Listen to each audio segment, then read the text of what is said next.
Miss it out of hand. Guess what? We've spent $7.5 billion in investments for electric vehicles, and you know what that's gotten us in 2 years? 7 charging stations across 4 states. I can't even say it without laughing. It's our money, too, right? And it gets worse. Ford, they're cutting their battery orders, and yet another sign that the EV market, despite the constant tailwind from the U.S. taxpayer, is starting to slow down, right? I said $100,000 per car they lost last quarter. Now, this whole push, and I do mean push, into the EVs, it's been proven to be an abject disaster. The American people are not stupid. If there's a better, cheaper way of doing something, they'll embrace it. But just take a look at the things that keep getting forced down our throats, right? EVs being one of the biggest. Hey, how's that fake plant meat campaign doing, right? I looked at Beyond Meat, a high trade in that stock, $240 a share. You know what it trades at today? Just over $7 a share. That's not good. Now they're trying to push this cashless society on us. How do you think that's going to end? And when the administration took over, gas was $2.10 a gallon. But in an effort to go green, whether you want to or not, the national average today is $3.60 a gallon.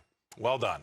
Now, we need to make the case to the American consumer that these new things are actually better, not just virtue signals. Because virtue signals, they cost money. Let nature take its course. Because when you screw with the laws of nature, things start to break. Now, my next guest, she's a natural. Please welcome into the show, Rebecca Walser. Rebecca, I couldn't have said it better than I just did there. I think that stop screwing with the laws of nature and the laws of markets. Let things do what they need to do. And you've said that for a lot of things on this show. And I think that we'd be much better off. What do you think? You know, Scott, we'd laugh about this, and it is funny that $7.5 billion, $5 billion of which is gone specifically to these 7 charging stations. But I want to say that it's really, really more nefarious, because when you have a currency that is not basically expandable ad nauseum and, it's just the taxpayers' money, then governments are actually accountable for implementing policies that make sense and that are economically viable. When you said that Ford is losing $100,000 per EV sale, just last year in Q1 of 2023, that number was only 60,000. So we have literally almost doubled the losses in a year so it's not viable. And we have to address that it's not viable and that we're spending all of this money on a non-viable, actual policy. And why is this happening? It's happening because there is no tether to real, true, hard asset class values of our currency. It's fiat currency, which means it's only backed by the full faith and credit of the United States government. And the United States government can commit what? The U.S. taxpayers' money. So I think that we are all tired of seeing this wasteful spending, but it's really a lot more nefarious than that, Scott, because we are getting to the point now with all of the debt, almost $35 trillion of debt that's being held, that we cannot continue to implement policies without moving towards communism. In other words, when your debt becomes so large that you are collapsing as a society, that's when you move to communism and assets start getting basically confiscated, and all of the things to pay back the debt actually start happening. So even though it's funny and we joke about these things all the time, that the government is really the worst allocator of capital on planet Earth, it really is more serious, because it is indicative that our country is moving towards asset confiscation in order to deal with all of the wasteful government spending that we actually are continuing to authorize. And when they try to change your behavior, which is a subsidy when you're in the government, but in my neighborhood, that was called a bribe, okay? Right? But they're trying to bribe us with our own money to buy these EVs. I mean, which is insane.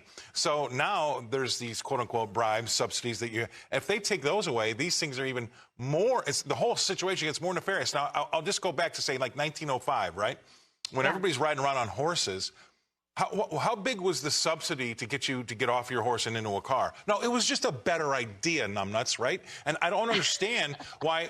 I don't understand why we just can't let the market force minimum wage. Market tell us what to do when it comes to electric vehicles. If you want to drive a Tesla like you do, or drive a Tesla, it doesn't matter. But those types of things should be taken care of by the consumer and their own behaviors, rather than somebody telling you what to do.